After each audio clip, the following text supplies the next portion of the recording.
In 2006, the International Astronomical Union made a decision through a show of hands. Pluto would no longer be considered a planet, and would instead be classified as a dwarf planet. This decision sparked an unprecedented social outcry in the history of astronomy. Why on earth was Pluto no longer a planet? Was it taken from us by the wicked decision of astronomers? Or was there a substantial reason behind it? The answer is, it doesn't really matter. The status of Pluto has been greatly exaggerated, making us consider how much society can influence the workings of science. But to understand it, we must go back to the beginning, to the very discovery of this small celestial body. Whoa! But before we continue, let me tell you about Cambly, a platform for learning and improving your English. On Cambly, you can find, aside from courses and educational material, private one-on-one sessions with native speakers where you can talk about anything you want. This Christmas, Cambly has a little gift for you. By using my code, you get 15 minutes of a free session to try it out. And if you like it, there's also a 55% discount on their annual plans, both kids and individual. However, this offer is only available for the first 100 people. If it sounds good, hurry up. This is Cambly. Use my code found in the description and take advantage of this opportunity. Having said all that, let's see how Pluto was discovered. At the beginning of the 20th century, our solar system consisted of 8 planets. As we discussed in another video, Neptune was the last to join the list thanks to the theoretical prediction of Leverrier. The Frenchman noticed that Uranus's orbit didn't quite match what the solar system models indicated, so he hypothesized that there was a new planet beyond Uranus that was affecting its orbit. Using observations, Leverrier theorized what this new planet should be and where it should be located for everything to fit. This is how Neptune was discovered, by looking in the predicted region of the sky. Leverrier became a legend, and the rest is history. However, over the decades, it was found that not everything seemed to add up. The orbits of Uranus and Neptune still showed slight differences between theory and what was observed in the sky. These discrepancies led the American Percival Lowell to try his hand at a Leverrier. In 1905, he proposed the existence of a 9th planet whose gravity was modifying the orbits of Uranus and Neptune just as before. He called this body Planet X, and estimated it to be about 10 times the mass of Earth. Lowell provided a specific location where it should be found. However, the search seemed fruitless. It wasn't until 25 years later that Clyde Tombaugh from the Lowell Observatory in Arizona detected an object located less than 6 degrees from Lowell's predicted position. There it was, Planet X, which they had been searching for so many years. The news quickly became extremely popular. It was the first planet detected from the United States. The observatory had to decide on a name for the planet, and among the thousands of suggestions received, the chosen one was Pluto, a name proposed by an 11-year-old girl. That same year, the Walt Disney Company named the dog of their most famous character Pluto. As you can see, Americans were very, very proud, and weren't going to let go of Pluto easily. But despite its popularity, the discovery of Pluto and its status as a planet were never free from disputes within the scientific community. It was evident that the search was motivated by Lowell's prediction, but its discovery seemed more like a stroke of luck than due to calculations. Neptune was discovered a few months after the prediction with less than 1 degree of error, in contrast with Pluto, and that was with nearly 100 years of technological progress. Additionally, Pluto wasn't bluish-green like its neighbors Uranus and Neptune, but appeared yellowish, more similar to rocky planets.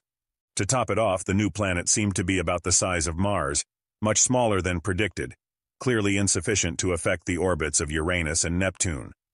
But there were 2 more things that bothered astronomers. Pluto's orbit deviated 17 degrees from the orbital plane of the other planets, and a third of its orbit brought it closer to the Sun than Neptune. Pluto was a free spirit. Even so, despite the uncertainties the people had spoken, Pluto became the 9th planet of the solar system. It wasn't until 1978 when the discovery of Charon, Pluto's first moon, reignited the debate.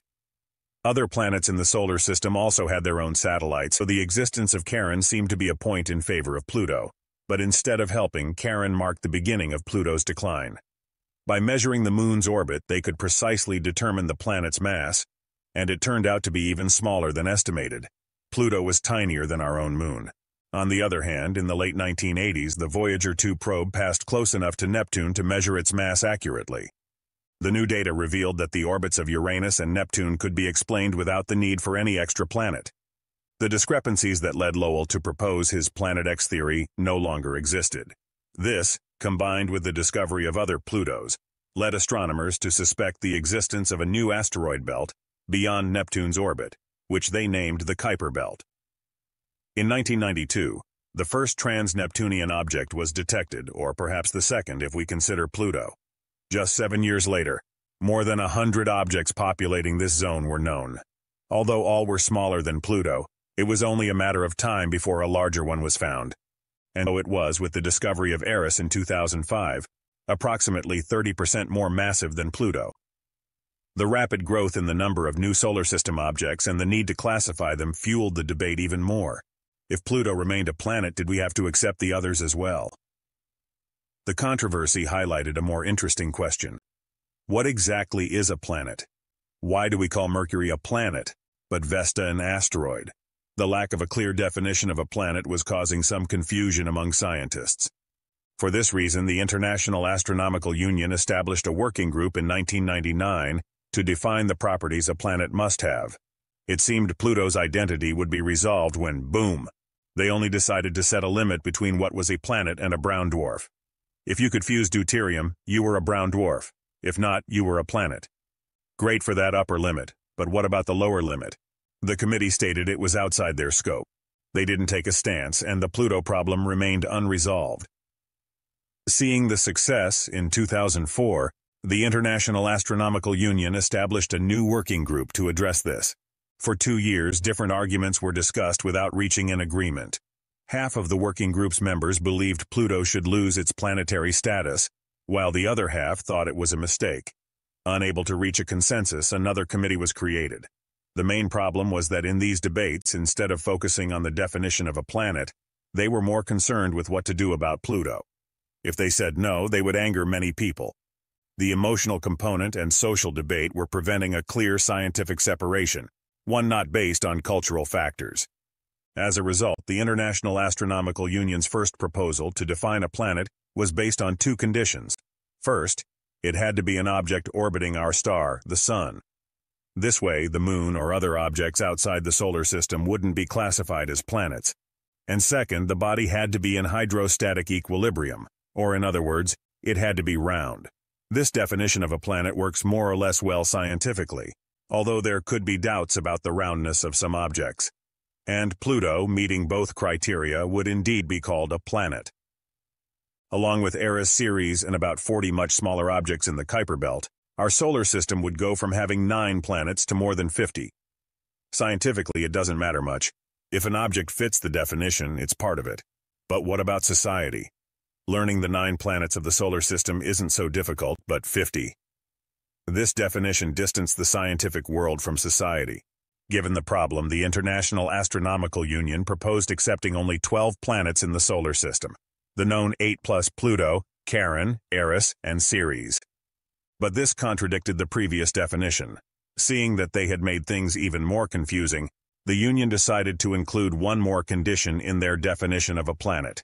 It must have cleared its orbital neighborhood of other objects. For example, there are a lot of asteroids orbiting around Ceres. It doesn't have enough gravity to destabilize their orbits and clear the area. Astronomers approved this definition of a planet in 2006. The new official definition excluded Pluto, which was reclassified as a dwarf planet, leaving the Americans with 0 planets discovered by them. Pluto's change of status immediately became news. The California State Assembly condemned the decision, calling it mean-spirited for degrading Pluto's planetary status without considering the fiscal impact on the state or the psychological harm to some Californians, including children who would have to redo their drawings for their refrigerators. Meanwhile, the New Mexico State Assembly, home of Pluto's discoverer, also opposed the decision and declared March 13th as Pluto Day. Interestingly, this wasn't the first time astronomers had changed the status.